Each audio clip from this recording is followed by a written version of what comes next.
पुरे आकाशी, तुझी प्रेरणा तुझ पाशी.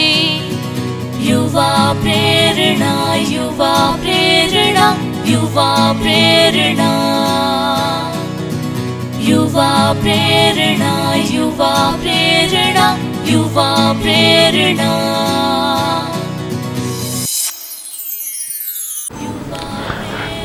नमस्ते, मैं ऐश्वर्या तायडे स्पीड न्यूज़ महाराष्ट्र में आपका तहे दिल से स्वागत करता हूँ। हाल ही में हम बसेरा प्रोजेक्ट के लिए महाराष्ट्र का दौरा कर रहे हैं। उस दौरे के बीच जो व्यक्तित्व हमें प्रेरणादायी लग रहे हैं, उन प्रेरणादायी व्यक्तित्व को हम मिल रहे हैं। तो ऐसे हम अमरावती ज़िले के धारणी तहसील में आज आए हैं। तो आज हम मुलाकात कर रहे हैं सुनील जी चौतमल सर से। तो सर का एक अल्प परिचय हम हमारे स्पीड न्यूज़ महाराष्ट्र के माध्यम से जानेंगे। सर धारणी नगर पंचायत के पूर्व उपाध्यक्ष रहे, अखिल भारतीय ग्राहक पंचायत शाखा धारणी के अध्यक्ष हैं, विविध विकास कार्यकारी सोसाइटी धारणी के अध्यक्ष हैं, तालुका खरीदी बिक्री शेतकरी सहकारी सोसाइटी धारणी के संचालक रहे हैं और ग्राम पंचायत धारणी के माजी सरपंच हैं। तो सर का जो जीवनी है उनका परिचय हम आज स्पीड न्यूज़ महाराष्ट्र के माध्यम से आप तक पहुंचाएंगे। उनका जो सफ़र है उस सफ़र के बारे में अब हम सर से बातचीत करेंगे।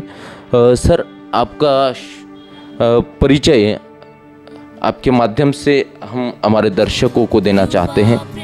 सर, जो आपका शुरुआती दौर है, आपका जो बालपन है, बाल्यावस्था, वो हम हमारे दर्शकों के लिए जानना चाहते हैं। मैं सुनील श्यामलाल जी चौतमल, पूर्व नगर पंचायत उपाध्यक्ष धारणी। सर्वप्रथम स्पीड न्यूज़ का धन्यवाद। आप एक अच्छे प्रोजेक्ट को लेके आगे बढ़ रहे हो। मैं भी बचपन में हमारा जो शिक्षण हुआ, एक धारणी जब छोटा सा ही तब कस्बा था, इनमीन 10,000 की आबादी के करीब में एक गाँव था। एजुकेशन की सुविधा यानी जिला परिषद की हाई स्कूल धारणी में ही थी, बाकी प्राथमिक शालाएँ 2-4 गाँव में थी और शिक्षा का इतना महत्व जब नहीं था। लेकिन फिर भी हमारे माता पिता ने हमें, हमारे पिताजी ने खास करके हमें एजुकेशन से में, शिक्षा में हमेशा प्रोत्साहन दिया कि आप लोग पढ़ो, पढ़ो और कुछ करो। उस समय में यहाँ पे बहुत कम सुविधा, किताबें बड़ी मुश्किल से मिलती थी। धारणी यह क्षेत्र अमरावती ज़िले से 150 किलोमीटर दूर है। आवागमन के उस समय साधन भी कम थे। बीच में ये फॉरेस्ट का एरिया है, बेलघाट टाइगर प्रोजेक्ट एरिया बीच में आता है। बड़ी मुश्किल जिसको काम है, व्यापारी वर्ग या जिसको कलेक्टर ऑफिस में बहुत अर्जेंट काम है, वही व्यक्ति अमरावती जाता था। नहीं तो यहाँ के लोगों को तहसील लेवल तक ही जब तक पहुँच थी, ये 1966 से 70-75 के में। और उस समय अपने यहाँ मेलघाट में बारिश भी बहुत होती थी। चेरापूंजी के बाद में मेलघाट क्षेत्र ऐसा था कि यहाँ पे 4 महीने सूरज के दर्शन नहीं होते थे। बड़ी मुश्किल से कभी निकल गया तो बहुत खुशी की बात रहती थी लोगों को। ऐसे ये क्षेत्र में रहते थे। और उस समय पे भी यहाँ पे पढ़ाने के लिए जो है बाहर से टीचर नहीं आ पाते थे। उस समय पे यहीं के लोग धारणी में, यहीं से जो बच्चे पढ़ लिख के गए थे, जिन्होंने समझ लो किसी ने 12th किया था, 10th किया था और 8वीं पास थे, ऐसे लोगों को यहाँ टीचर करके यहीं के लोगों को नियुक्ति दे के यहाँ पे शिक्षा का शिक्षण ग्रहण किया जाता, यानी उनको शिक्षा देने का शिक्षक बनाया जाता था।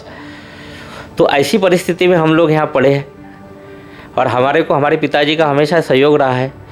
हम जब पढ़ते थे, हमारे साथ में भी जो बच्चे गरीब लोग रहते थे, आदिवासी के लड़ते, दिगर आदिवासी समाज के लड़ते थे, हम लोग उनको हमारी किताबें शेयर किया करते थे। हमारे यानी समझ लो पहले वो वो बोलते ना, क्या आता था हिंदी में, क्या बोलेंगे अपन, नहीं पाती थी है, उससे ना दवात कलम वो वापरा किया करते थे। पेन का उस समय यानी चालू नहीं हुआ था, बड़ी मुश्किल से डाक पेन और पेन आए बाद में यानी। और दूसरी बात, यहाँ पे ये 4 महीने बारिश होने की वजह से यहाँ खेती के सिवा दूसरा कोई काम नहीं था, रोज़गार कुछ भी नहीं रहते।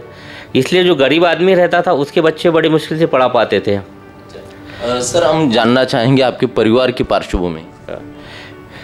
मेरे पिताजी भी काश्तकार थे, खेती अच्छी करते थे। उस समय भी जब मैं बचपन में देखा कि उस समय भी वो भाजी पाला और गन्ना बेचा करते थे, गन्ना खेती में उगा के वो बेचते थे। है और उनकी इच्छा थी कि हमारे बच्चे पढ़ लिख के बड़े हो और ये कुछ करे करके। और वो भी यहाँ से मेरे ख्याल उस समय उनको मेरे 8वीं या 9वीं तक उन्होंने एजुकेशन लिया, लेकिन उनको भी यानी टीचरशिप के लिए अपॉइंटमेंट मिल गई थी। हाँ, उन्होंने कुछ 1-2 महीने वो भी काम किए, लेकिन उन्हें अच्छा नहीं लगा, उन्होंने वो जॉब छोड़ दी। है उसके बाद में वो तलाठी का भी उनको एक जॉब के लिए ऑफर आई, जबकि 8वीं या 9वीं पास थे सिर्फ वो। तो मैंने आपको पहले भी बताया कि जब है तो यहाँ पे यानी जो नौकरियाँ बहुत आसानी से अवेलेबल हो जाती थी, तो लेकिन उन्होंने वो जॉब नहीं की। उनके साथ के अभी भी लोग उन्होंने जॉब किए, वो हाँ उन्होंने खेती किए, फिर बिजनेस किए, उसके बाद में होटल डाले, किराना का काम भी किए। हाँ, और उनका एक ही उद्देश्य था, हमारे को तो एक ही बोला करते थे, आप लोग पढ़ो करके। हाँ, इसीलिए हमको एक्सपायर हुई, हमारे पापा ने बहुत एक्सपायर किया कि आपने एजुकेशन में पढ़ना चाहिए करके।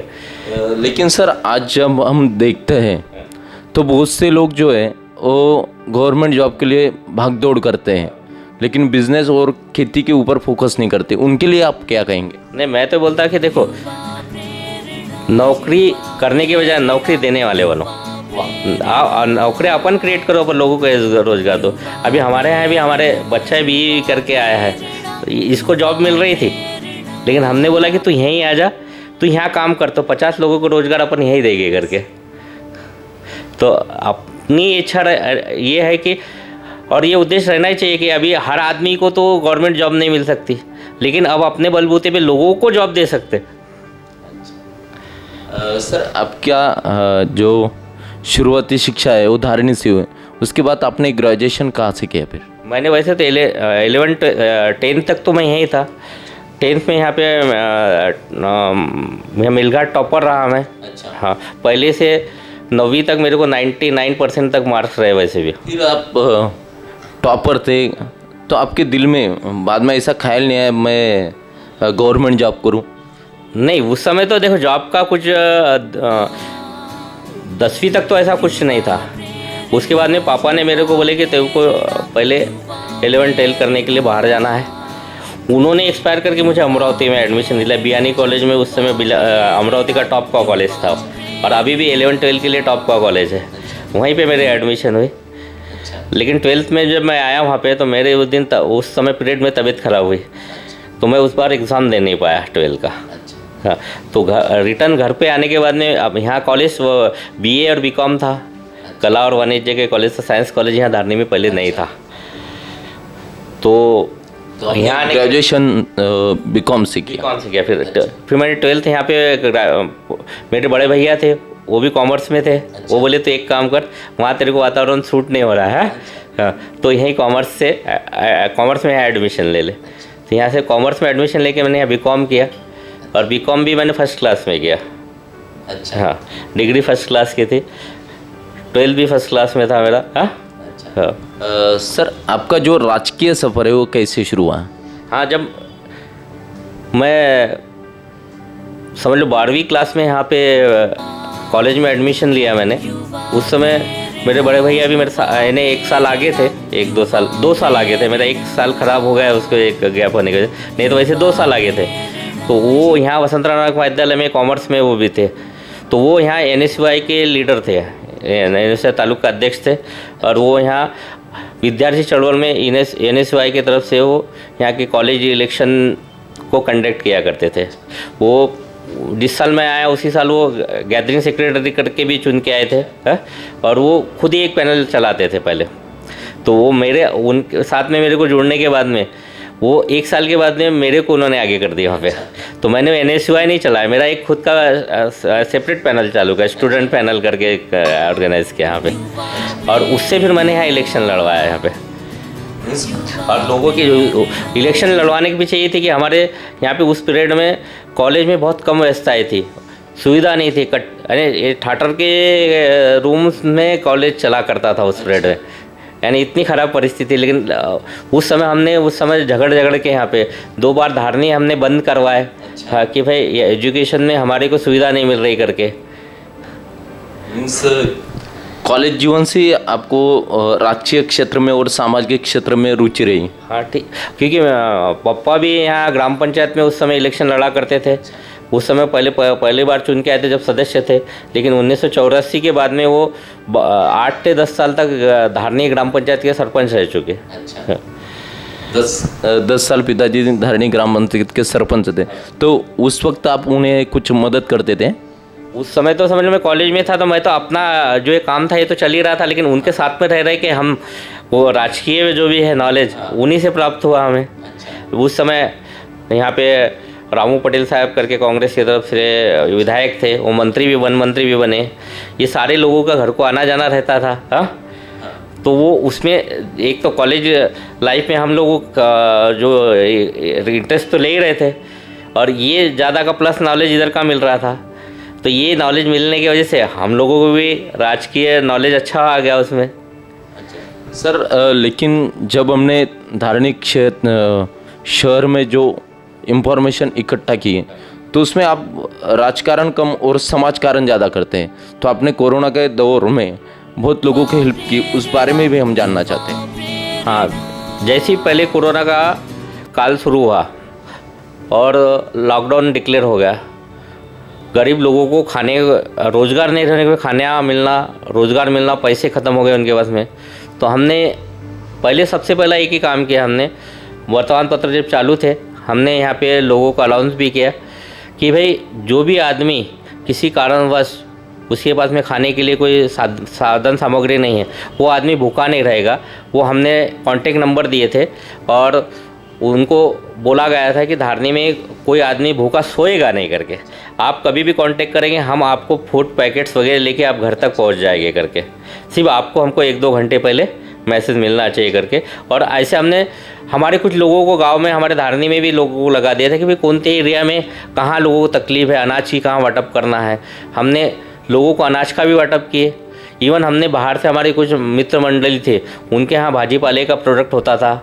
मैं बाहर पढ़ा हूँ 2-4 साल, तो वो कुछ लोगों से उनसे भी था कांटेक्ट थे। तो उन लोगों से वहाँ से हमको 2-2, 3-3 बार ट्रकों से माल लाता था भाजी पाले का। वो भी हमने उनको लोगों को, ताकि भाजी पाला उस समय मिलना बहुत मुश्किल हो गया। अनाज और अपन तेल, शक्कर, गुड़ वगैरह ये सारी चीज़ें दे पा रहे थे, लेकिन उनको उस समय भाजी पाला बहुत दिनों से नहीं मिल पा रहा था। तो हमने वो भी व्यवस्था उनको की। और जो लोग आने जाने वाले रहते थे और किसी कारण से यहाँ पर होटलें तो सब बंद हो जाती थी, तो उन जाने वालों को भी हम लोगों ने, जो गरीब लोग थे, उनको फूड पैकेट्स दिए। इवन नगर पंचायती जो कंटेनमेंट जोन थे, इनके खाने का भी हमने कुछ दिन तक हमारे तरफ से फूड पैकेट्स का सप्लाई किया वहाँ पे।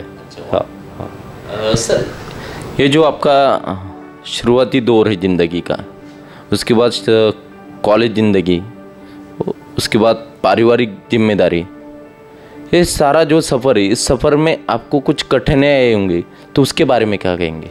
देखो, कठिनाई तो होती है। जैसे मेरे बड़े भैया थे, मैंने ग्रेजुएशन करने के बाद में सीए के लिए मुंबई गया। मुंबई में 1 साल हो गया था मुझे, दूसरा साल शुरू था। लेकिन उनकी तबीयत ख़राब हुई। उनकी तबीयत ख़राब होने के वो एक्सपायर हो गए उसके बाद में। तो मेरा एजुकेशन लाइफ जो वहीं से ख़त्म हो गया, वहाँ से छोड़ के आना पड़ा मुझे, क्योंकि यहाँ पे पापा के पास कोई था नहीं, हम 2 ही भाई थे उसमें। इसलिए फिर मुझे जो वापस ये लाइन पर आई है, फिर वापस यहाँ धारनी आके, फिर यहाँ पे पापा का व्यापार और खेती, ये दोनों भी, खेती तो पापा कर ही रहे थे, लेकिन वो अकेले होने की वजह से वहाँ पे ये सब संभालना पड़ा। अभी लोगों के जीवन में जब कठिनाई आती है, उस वक्त वो डिप्रेशन में जाते हैं और गलत कुछ कदम उठाते, तो उन लोगों को क्या कहेंगे आप? नहीं, ये देखो, ज़िंदगी में हमेशा हर आदमी के जीवन में चुनौतियाँ आती है, उसका लेकिन डट के मुकाबला करना चाहिए, ना कि वो चुनौती से या समस्या से भागना चाहिए। चुनौतियाँ जो आती है आदमी को स्ट्रांग बनाने के लिए आती है, वो उससे आदमी सीखता है। जो अपने पे प्रॉब्लम आएंगे ना, उसी से अपन सीखेंगे। जब तक प्रॉब्लम नहीं आएंगे, अपने को मालूम ही नहीं रहेगा सोल्यूशन क्या है करके। इसीलिए समस्या से आदमी ने घबराना नहीं चाहिए, उससे लड़ना चाहिए। बहुत खूब सर। सर ये पूरे दौर में आपके जीवन साथी का योगदान कैसा रहा?